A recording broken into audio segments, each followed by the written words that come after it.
लेकिन सरकार मान ही नहीं रही, हाथ जोड़ने तो मान नहीं रही, पाँव पकड़ने तो मान नहीं रही, ना कुछ सोचे, 12 बार वार्ता कर ली। कल आपने कहा दशा और दशा, दशा और दशा दोनों चीज़ बदलेंगी। ये भी वो पेपर लीक, कोई पेपर देवे हैं बच्चे, वो पेपर लीक हो जाए, सेना की भर्ती रद्द कर दी, ये छात्र बेचारे जाओ कहाँ, बेरोजगार हो गए छात्र। तो उन्होंने अभी ये मन बना लिया भाई सरकार की तरफ मुंह करा। जी एक मेरा पुराना सवाल है, हालांकि वो कल नया हुआ है कि जो पहले खाप प्रतिनिधि का तौर पर सोमवीर सांगवान बोल के गए हैं और आपने बताया था कि एक पंचायती आदमी के तौर पर बोले हैं, उसके बाद चौटाला साहब भी आए थे, उनको माइक नहीं दिया गया। कल भूपेंद्र सिंह हुड्डा पहुंचे हैं तो आपने बोला कि हमारा प्रोटोकॉल है, किसी भी राजनीतिक आदमी को नहीं बोलने दिया जाएगा। तो ये मतलब पहले तो चलता है रहा है और उसमें हमारे पास भी मैसेज कमेंट आए हैं कि भाई ये प्रोटोकॉल इनका सही है जो ये करे, लेकिन खाप प्रतिनिधि कैसे बोल गया, वो भी तो एक विधायक है, आपने पहले भी इसका बताया दिया था भाई इस तरह बोल गया। तो आप आज क्या कहना चाहोगे, यानी कोई सख्त फैसला ले सकते हैं? सख्त फैसला ले सकते हैं। ये जो चारों तरफ के बॉर्डर खोले हैं सरकार ने, ये रोक के बैठी थी किसानों ने, साल भर हो गए दम घोटे बैठी थी किसानों का। द गजब हरियाणा देखने वाले सारे दर्शकों ने मनजीत कोतकीरा और हम फिलहाल भाई खटखड़ टोल प्लाजा पे हाँ, और प्रधान जी भी साथ में बैठे हैं। प्रधान जी एक बात कह रहे हैं स्टेज पे भाई बड़ा ब्याह है, कल ना वही बात होगी कि बड़ा ब्याह यानी कल युवा छात्र संघ का एक बहुत बड़ा सम्मेलन होने जा रहा है। तो कहाँ से छात्र युवा पहुँचेंगे और कितनी संख्या आने की संभावना है, और भी चर्चा है जो सरकार को लेकर है, टिकरी बॉर्डर को लेकर है, रास्ते खुलवाने को लेकर है, बातचीत करेंगे। जो जींद के किसान है क्या कुछ अपनी तैयारी में है। तो प्रधान जी सबसे पहले राम नाम। राम राम भाई, राम राम।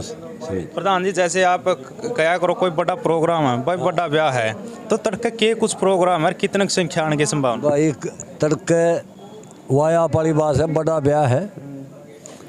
जितने भारत के हरियाणा के जो छात्र संघ हैं, चाहे कोई भी हो, चाहे बाबा साहब अम्बेडकर छात्र संघ हो, चाहे छोटू राम का छात्र संघ हो, चाहे परशुराम का छात्र हो, पूरा भारत के पूरा हरियाणा के छात्र संघ आएंगे। और आपने पूछा भाई नफरी कितने उसके, मतलब हम तो आए के यहाँ 30,000 नफरी हो जाएगी, लेकिन आने की उम्मीद ज़्यादा है क्योंकि कल जो फैसला होना है, अब तक तो न्यू था हम छात्रों ने पिछली लाइन में रखा, लेकिन सरकार मान ही नहीं रही, हाथ जोड़ने तो मान नहीं रही, पाँव पकड़ने तो मान नहीं रही, ना कुछ सोचे, 12 बार वार्ता कर ली।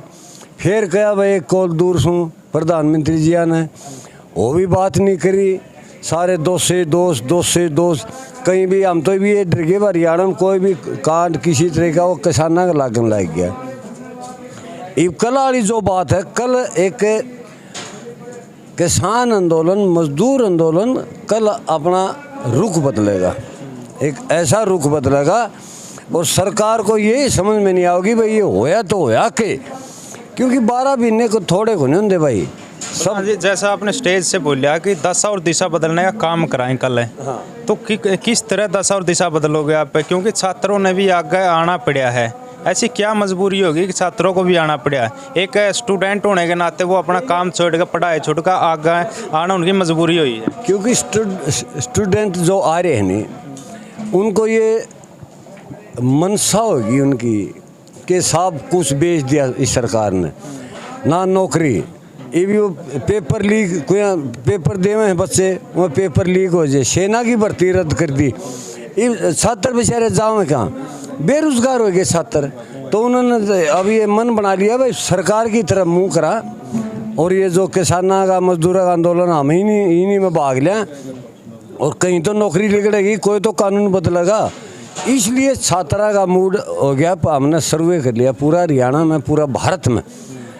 कल आपने कहा दशा और दशा दोनों चीज़ बदलेंगी, क्योंकि दोनों चीज़ बदल के रखेंगे। किसान और मजदूर हर वर्ग तंग हो गया इस टाइम, पेट्रोल, डीजल, गैस, क्या क्या के नामा भाई कोई समझ में नहीं आती। गरीब आदमी का तो मेरे ख्याल में ये जो सुसाइड करे हुए बेचारे न्यू करे हैं, चारों तरफ रास्ते बंद हो गए, मजदूर को मजदूरी नहीं, किसान को उसको बाहर नहीं, पहली बात तो किसान वैसे ही मर गया, किसान का नहीं होगा तो मजदूर मर गया।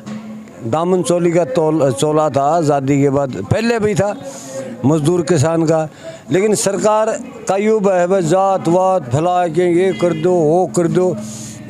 सुप्रीम कोर्ट ने फैसला सुना, किसान इनने दरख्वास्त दी थी किसान रोक रहे रास्ता, भाई किसान खड़ा रोक रहे, किसान तो खोल दिएगा था, तंबू था वो हटा दिया, वही सरकार खोलेगी या पुलिस खोलेगी, उसकी भरपाई करो। नहीं है न्यू कहते नहीं हमें कोई नुकसान होगा, भाई कितना करोड़ों रुपया खर्च होया है सरकार का, उसकी भरपाई सरकार करो।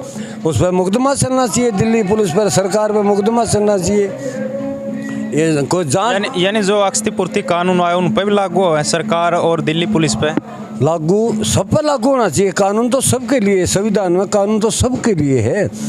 इलाहाबाद में चुनाव हो रहा है, हम तो न्यूज़ सुन रहे भाई एक कैंडिडेट का एक बॉडीगार्ड लागू है, और गाँव में घूमो भाई सारा बॉडीगार्ड में कोई धक्का धुक्का ना मार दे कैंडिडेट के।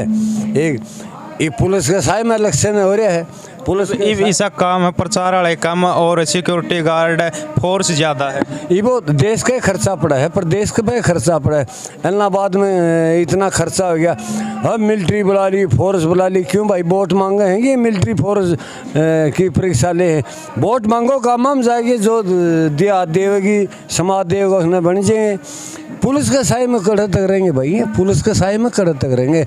कल हम तो इलेक्शन आयोग पर भी सवाल उठावा। हाँ, इलेक्शन आयोग का क्या काम है भाई, कितना खर्चा, किसका खर्चा, कौन पैरामिलिट्री क्यों बुला रहा है, क्यों बुला रहा है, क्या कारण है भाई। नहीं बढ़ने टाल कर दो इलेक्शन लड़ने के लिए भाई, ये जोड़े हाथ हम जिन जनता ही नहीं बढ़ने टाल कर अड़े बैठे हैं। तो भाई सरकार की जो कल का जो मसला हमारा 31 तारीख का, इसमें सरकार घबराई हुई है,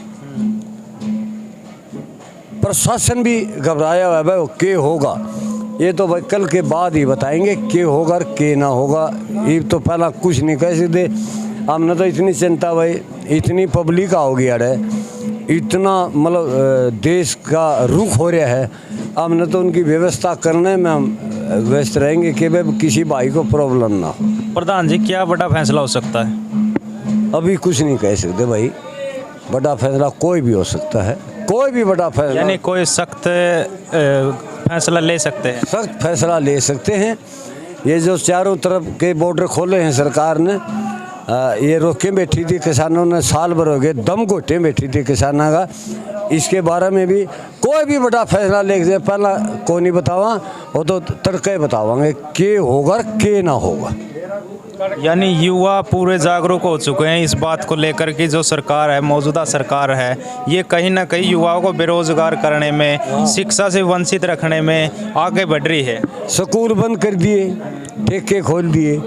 आज हमारा देश का युवा इतना तंग है, इतना बिछड़ गया है, युवा तो पूछे को नहीं बेचारे कि कोई नौकरी लिखट दी नहीं, कोई भर्ती लिखट दी नहीं, कोई भर्ती लिखड़ा है, ये 500 के फार्म भरे बेचारे, कड़ा गुड़गामा कड़ा करनाल ओड़ा पेपर देना, हमारी बहू बेटी भी जावे हैं। इस सरकार का तो नीयत नीति है नहीं। दूसरी सुटेल ने कहा था बस स्टेट की स्टेट में होंगे, ये झूठ बोल रहे भाई, ये सारी झूठ बोल रहे हैं। झूठ का पिटारा भरा है, हमारा दौरा सच्चाई का पिटारा धरा है, और हम सच्चाई का आंदोलन लड़ रहे हैं।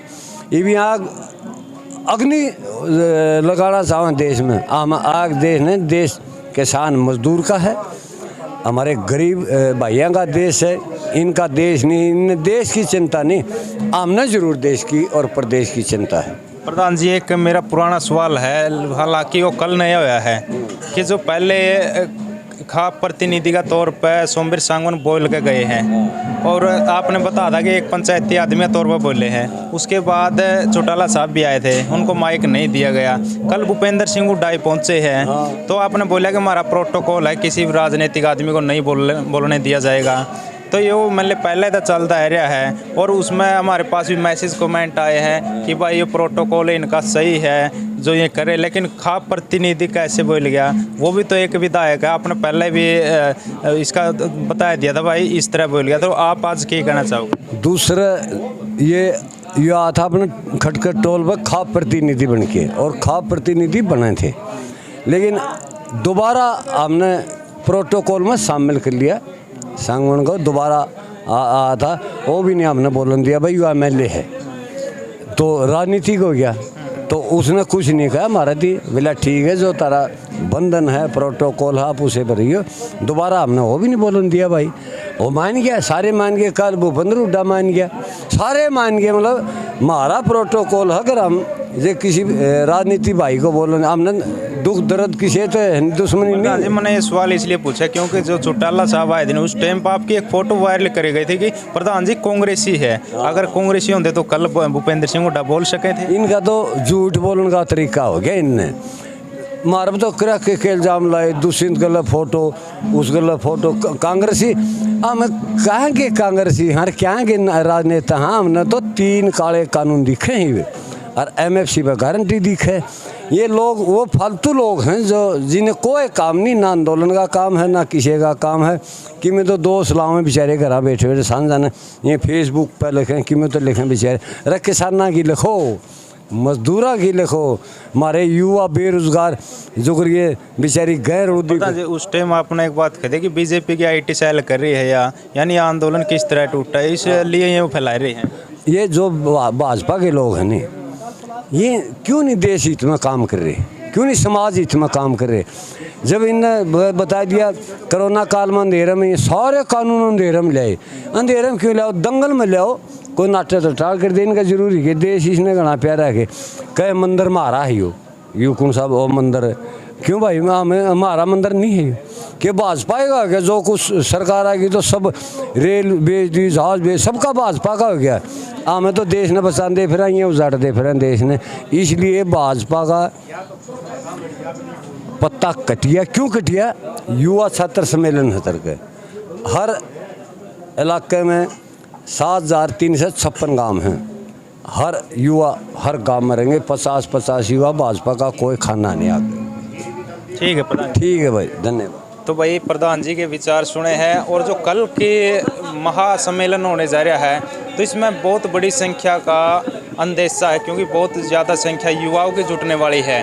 तो लाइव के माध्यम से आपको दिखाएंगे और इस वीडियो को आपने ज़्यादा से ज़्यादा शेयर ज़रूर करना। तब तक के लिए जय हिंद, वंदे मातरम, जय जवान, जय किसान।